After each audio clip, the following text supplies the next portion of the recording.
ஏன்னா அவரு வந்தது அப்பாவுடைய அதிகாரத்தினால, அவங்க தாத்தாவுடைய அதிகாரத்தினால.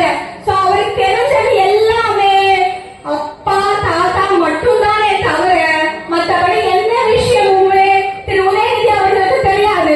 விளையாட்டுத்துறை அமைச்சரா இருந்து என்ன சாதனை பண்ணீங்க, என்ன திட்டங்களை எடுத்துட்டு வந்தீங்கன்னு ஒரு விளையாட்டு உங்களால கொடுக்க முடியுமா? முடியாது. உங்களுக்கு